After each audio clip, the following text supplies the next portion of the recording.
So student, physics का mock test number 1 है। उम्मीद करता हूँ कि आपने सभी ने ये अटैम्प्ट कर लिया होगा। उसी के बाद में यहाँ पे आप इनके सॉल्यूशंस के लिए आए हो, कोई डाउट हुआ होगा। और अगर कोई डाउट नहीं हुआ, आपके सारे क्वेश्चन सही है तो आपको बधाई हो। फिर भी आप एक बार वीडियो देख लीजिए, आपको एक अपने आंसर्स को मैच करने में आसानी होगी कि किस क्वेश्चन का कौन सा आंसर है। तो चलिए वीडियो को स्टार्ट करते हैं। सारे क्वेश्चन बहुत ही ईजी हैं, 25 में से 25 आप आराम से ला सकते हो। पहला क्वेश्चन है, which electromagnetic wave has maximum wavelength. किस विद्युत चुंबकीय तरंग की तरंग दैर्ध्य अधिकतम होती है?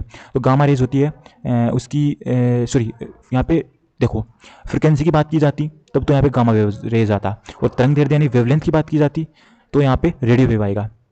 तो आप एक बार ये ध्यान रखिएगा क्योंकि उल्टा होता है ना।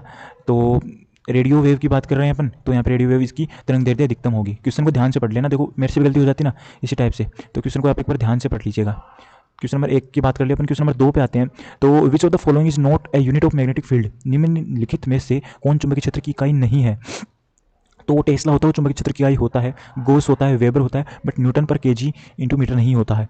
क्योंकि ये चुंबकीय क्षेत्र की इकाई नहीं है, यह बल का माप हो सकता है, चुंबकीय क्षेत्र का नहीं हो सकता। ये फोर्स की इकाई हो सकती है, न्यूटन पर बटा केजी इंटू मीटर। ठीक है, बाकी बात की जाए तो excess pressure in soap bubble of radius R is proportional to. तो आर त्रिज्या वाले साबुन के बुलबुले में अतिरिक्त दाब किसके समानुपाती होता है? 1/r के समानुपाती होता है। क्योंकि जो फॉर्मूला होता है एक्सेस प्रेशर का, यानी अतिरिक्त दाब का, P = 40/r होता है। तो 1/r के क्या होता है? समानुपाती होता है आर के, व्युत्क्रमानुपाती होता है, इनवर्सली प्रोपोर्शनल होता है आर के। तो when an electromagnetic wave moves from one medium to another medium which quantity will not change. जब एक विद्युत चुंबकीय तरंग एक माध्यम से दूसरे माध्यम में जाती है तो कौन सी मात्रा चेंज नहीं होगी? वेवलेंथ, स्पीड, फ्रिक्वेंसी, आवृत्ति, सॉरी नन ऑफ दीज। तो विद्युत चुंबकीय तरंग होती हैं जो इलेक्ट्रोमैग्नेटिक वेव्स होती हैं, उनकी जो फ्रिक्वेंसी होती है ना वो हमेशा कांस्टेंट रहती है। चाहे जो वेव है, चाहे तरंग है, वो एक मीडियम से दूसरे मीडियम में जा रही हो, उसको कोई मतलब नहीं है। तो इसमें ऑप्शन क्या आएगा? सी आएगा। फिर बात करते हैं अपन, वेट कीजिए एक बार। जी हाँ, तो क्वेश्चन नंबर अपन 5 पे चलते हैं। चलिए, 4 नंबर क्वेश्चन कंप्लीट हो चुका है, क्वेश्चन नंबर 5 पे चलते हैं। तो क्वेश्चन नंबर 5 है, if a wire of uniform area of cross section is cut into 2 equal part, the resistivity of each part will be same. यार, अनुप्रस्थ काट क्षेत्रफल क्या भी हो, कुछ भी हो, वो पदार्थ किस पे डिपेंड करता है? एक गुण है, वो विशेषता है, वो लंबाई वगैरह किसी पे नहीं, वो मटेरियल पे डिपेंड करता है। तो इसमें क्या आएगा? रेजिस्टिविटी यानी प्रतिरोधकता सेम रहेगी। यदि 60 ओम के और 30 ओम के दो तार को समांतर क्रम यानी पैरेलली ऐड किया जाता है तो फाइंड द नेट रेजिस्टेंस, जो नेट इक्विवेलेंट रेजिस्टेंस है वो बताना है। तो 1/1/r1 + 1/r2, ये फॉर्मूला लगा देना आपको। ये लगाने के बाद 1/60 + 1/30 आएगा, फिर 20 ओम इसका आंसर आ जाएगा। 1/r की वैल्यू 1/20 है।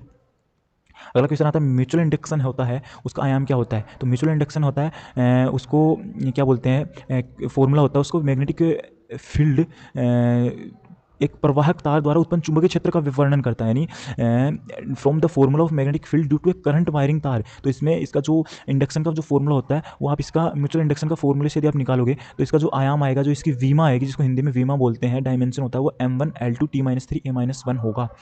याद भी कर लीजिएगा, इंपॉर्टेंट है। क्वेश्चन नंबर 8 की बात की जाते हैं, तो क्वेश्चन नंबर 8 में क्या, निम्नलिखित में से किस पदार्थ के लिए तापमान गुणात्मक ऋणात्मक होता है, गुणांक ऋणात्मक होता है? तो for which of the following material the temperature coefficient will be negative? Copper, tungsten, germanium, aluminium. तो जर्मेनियम होता है, उसके लिए जो तापमान गुणांक है ना, टेम्परेचर कोफिशिएंट है, वो ऋणात्मक होता है। इट मीन्स जैसे जैसे यदि आप इसका रेजिस्टेंस है उसकी बात करते हैं, तो टेम्परेचर यदि आप इसको बढ़ाओगे तो जो इसका रेजिस्टेंस है वो क्या होगा? डिक्रीज होगा। जैसे कॉपर, टंगस्टन, एल्युमिनियम है, वो पॉजिटिव कोफिशिएंट रखते हैं। ए solid spherical conductor is placed in an external electric field, it is given A charge क्यों, द चार्ज क्यों। तो एक ठोस गोलाकार कंडक्टर को बाह्य विद्युत क्षेत्र में रखा जाता है और इसे चार्ज क्यों दिया जाता है? तो आपको बताना है कि आवेश क्यों है, उस पर क्या होगा। तो आवेश क्यों है, वो उस पर यूनिफॉर्मली जो पूरा यानी एक समान रूप से उस पर क्या होगा? फैल जाएगा, स्फीयर के ऊपर फैल जाएगा। क्यों फैल जाएगा? क्योंकि वो जो एक समान आवेश के बीच में प्रतिकर्षण होगा तो वो समान समान दूरी पे फैल जाएंगे, क्योंकि वो क्या है? विद्युत क्षेत्र में रखा गया है, विद्युत क्षेत्र में रखा गया है, ये इंपॉर्टेंट है। क्वेश्चन नंबर 10 की बात की जाए तो, consider a car moving with constant acceleration along a straight road and the distance covered by the car is given, equation s = 5t² + 3t + 9 metre पर second, then find the ratio of acceleration and initial velocity of the car at the start. तो मान लीजिए car सीधी सड़क में निरंतर त्वरण के साथ चलती है और कार द्वारा तय की गई दूरी समीकरण s बराबर 5t² plus 3t plus 9 metre द्वारा दी जाती है। फिर शुरुआत में कार के त्वरण और प्रारंभिक वेग का अनुपात ज्ञात करना आपको। तो बात की जाए तो डिस्टेंस इक्वेशन जो आपको दी गई है equal to 5t² plus 3t plus 9 है। तो t² है वो कोफिशिएंट होता है एक्सलेशन का, t² एस बराबर ut प्लस हाफ at² होता है। तो ut प्लस हाफ at², तो 5 इज इक्वल्स टू 10 मीटर पर स्क्वायर, 10 मीटर पर सेकंड स्क्वायर, यानी हाफ at² होता है। तो हाफ at² इक्वल टू 5, तो 5t² से t² क्या है, a equal to 1/2, a equal to 5, तो a इक्वल टू 10 मीटर पर सेकंड स्क्वायर।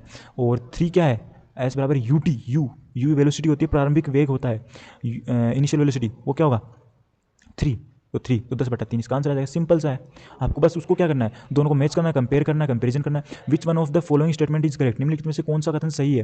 रोलिंग फ्रिक्शन और जो स्लाइडिंग फ्रिक्शन है ना, इनके बीच में कुछ यहाँ पे आपको दे रखे हैं। तो रोलिंग फ्रिक्शन होता है ना वो स्लाइडिंग फ्रिक्शन से हमेशा कम होता है। क्यों?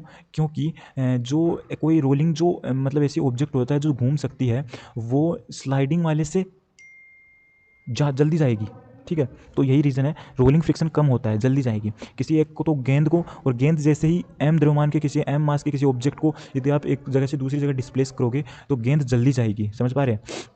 क्वेश्चन नंबर 12 की बात की जाए तो in which type of wave energy is transferred, किस प्रकार की तरंग ऊर्जा स्थानांतरित नहीं होती। Heat wave, target wave, stationary wave, unstationary wave.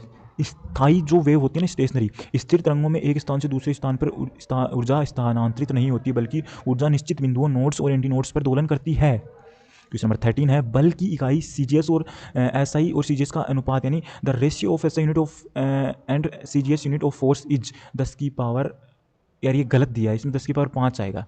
B option नहीं, सी ऑप्शन आएगा। आप प्लीज़ बच्चों इसको चेंज कर लीजिए, ये इसमें गलत दे रखा है, बी ऑप्शन नहीं सी ऑप्शन आएगा, 10 की पावर 5। आई एम सॉरी, इसमें गलत लिखा है, पता नहीं कैसे टाइपिंग मिस्टेक हुई होगी। बाकी 10 की पावर 5 देखो, यहाँ पे 10 की पावर 5 आएगा, 10 की पावर 7 नहीं आएगा, ऑप्शन सी आएगा इसमें। हाँ, आकाश में इंद्रधनुष के निर्माण, यानी जो फॉर्मेशन ऑफ रेनबो है वो किस किस फिनोमिना से, किस घटना के कारण होता है। रिफ्लेक्शन भी होता है, रिफ्रैक्शन भी होता है, डिस्पर्सन भी होता है, यानी परावर्तन, अपवर्तन और परिक्षेपण तीनों में होता है, पानी की बूंदों में तीनों में होता है ना। द्रव्यमान केंद्र से संबंधित निम्नलिखित में से कौन सा कथन सत्य है। तो which of the following statement is incorrect, गलत है, सॉरी। देखो आप क्वेश्चन सही पढ़ लेना, क्वेश्चन में मैंने पहले क्या पढ़ा, which of the following statement is incorrect regarding the centre of मास। यदि मैं करेक्ट पढ़ लेता तो उल्टा हो जाता, फिर मैं पता नहीं ऑप्शन ए सो करते मैं, यार ये तो करेक्ट है, सही करता। तो the centre of gravity is point through which is of the which the force of gravity act on the object और सिस्टम, जी बिल्कुल सही है। बात की जाए अगला, centre of mass of a body is a point at which the whole of mass of the body can be assumed as the point of mass. जी हाँ, सेंटर ऑफ मास एक ऐसा बिंदु होता है जिसपे पूरी बॉडी का मास वो एज्यूम किया जा सकता है। Centre of mass of a body will always be inside the body, जी नहीं, सेंटर ऑफ मास कोई जरूरी नहीं कि बॉडी के अंदर ही होगा, तो ऑप्शन सी है वो गलत दिया गया है यहाँ पे। क्वेश्चन नंबर 16 की बात की जाए तो an average power in LCR circuit depends upon, LCR परिपथ में औसत शक्ति किस पे निर्भर करती है, करंट पे, current EMF and phase difference पे, EMF पे, फेज डिफरेंस पे। तो LCR में क्या होता है, LCR, R मतलब रेजिस्टेंस यानी करंट पे डिपेंड करेगी, C का मतलब क्या होता है और L का मतलब L फेज डिफरेंस आ जाएगा, और E EMF आ जाएगा, तीनों पे डिपेंड करती है LCR। एक मैंने ट्रिक बताई थी, शॉर्ट ट्रिक, आपने मुझे नहीं पता क्लास ली नहीं ली, तो तीनों पे डिपेंड करती है। Two conducting wires A and B, जो क्वेश्चन नंबर 16 में होता है ना LCR वाला, फेज डिफरेंस और करंट और EMF, अच्छा क्वेश्चन है, याद कर लीजिएगा, नोट कर लीजिए, आएगा एग्जाम में। Two conducting wires A and B are made of same material if if the length of B is twice that of A and radius of circular cross section A is twice of B, then the resistance। तो इसका जो R बराबर rho L E upon A होता है, तो rho L upon ए होता है, तो एल समानुपाती होता है इसके, और ए होता है व्युत्क्रमानुपाती। तो आर एल और ए में ही अंतर पूछा, यहाँ पे डिफरेंस दिया गया है, तो आर ए बटा आर बी बराबर होता है एल ए बटा एल बी और ए बी बटा ए ए। तो इसको अगर आप सोल्व करोगे ना तो 1:8 इसका आंसर आएगा। सोल्व करके मैंने चेक कर लिया है, आपको मैं आंसर बता दिया, 1/8 आएगा। Same gas is filled in 2 containers of the same volume, same temperature and which pressure of ratio 1:2, the ratio of their RMS speed is. समान गैस को समान आयतन समान तापमान वाले कंटेनरों में भरा जाता है और 1/2 यानी 1:2 1:2 के अनुपात के दबाव से भरा जाता है, तो RMS स्पीड का अनुपात क्या होगा।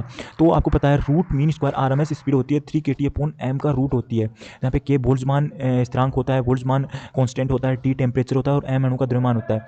जबकि तापमान यानी टेम्परेचर और आयतन है वो समान है, तो RMS की गति का अनुपात होता है वो P1/P2 के रूट के बराबर होगा, तो 1/2 यानी 1/√2, तो RMS 1/2 के अनुपात के बराबर होगा।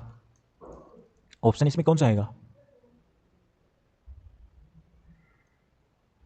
जी, आरएमएस गति का अनुपात पूछा है, उनके दबाव का अनुपात 1/2 होगा, लेकिन आरएमएस की गति का अनुपात 2:1 होगा। उल्टा होगा ना, P1/P2 उल्टा।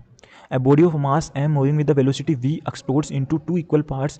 If one comes to rest and other body moves with velocity v1, what would be the value of v1? m द्रव्यमान का एक पिंड v वेग से गति करते हुए दो बराबर भागों में फट जाता है। यदि एक विरामावस्था में आता है और दूसरा पिंड v1 वेग से गति करता है तो v1 का मान क्या होगा? दो भागों में पड़ जाता है तो संवेग संरक्षण मोमेंटम कंजर्वेशन का लॉ लगेगा इसमें। तो प्रारंभ में वेग संवेग एम वी है और विरामावस्था में आ जाता है विस्फोट के बाद में, तो दूसरे भाग का संवेग प्रारंभिक के बराबर होना चाहिए। तो जो वेलोसिटी है उसकी बात की जाए तो टोटल एक भाग तो क्या है विरामावस्था में, तो उसका तो संवेग क्या होगा 0। दूसरा भाग है वो किस में आएगा, वो चल रहा है आपका, तो m into V one, M का वैल्यू क्या है कैपिटल एम ही है, तो m से m कट गया v equal to v1 same आएगा इसका। इसमें बोला क्या है, एक बार फिर से क्वेश्चन को पढ़ता हूँ। दो बराबर भागों में फट जाता है, यदि एक विरामावस्था में आता है और दूसरा पिंड v1 वेग से गति करता है तो v1 का मान सॉरी यार, इसमें ना ये फिर से मैं कह रहा हूँ, ये एक्सप्लेनेशन फिर से गलत हो गई, सॉरी यार इसके लिए। देखो मैंने निकाल लिया था क्योंकि मेरे को लगा इसमें ना दो समान भागों में बढ़ता है तो m/2 आएगा यहाँ पे, एक का तो मोमेंटम 0 हो जाएगा, तो capital M V equal to 0 plus m/2, यानी capital M V equal to m/2 into V, एक विरामावस्था में आएगा तो 0 प्लस m/2 इंटू v1, तो v1 की वैल्यू आएगी m से m कट गया 2v, डी ऑप्शन आएगा इसका। तो सॉरी फ्रेंड्स इसके लिए, सॉरी दोस्तों बच्चों सॉरी, 2v इसका आंसर आएगा, v इसका आंसर आएगा। क्वेश्चन नंबर 19 का आंसर 2 ही आएगा, आप ये नोट कर लीजिएगा, मैंने अभी कंफर्म कर लिया, बता दिया। Nuclear size are expressed in unit named, परमाणु आकार को इकाई नाम में व्यक्त किया जाता है। Fermi, angstrom, Newton, Tesla. Fermi 10 की पावर -15 मीटर के बराबर होता है। लाइट ईयर किसकी इकाई है, light year is a unit of time, distance, light, intensity of light, distance की है यार। और प्रकाश को जो लगभग कितना होता है, एक प्रकाश वर्ष 1 लाइट ईयर होता है 9.46 इंटू 10⁻12 किलोमीटर।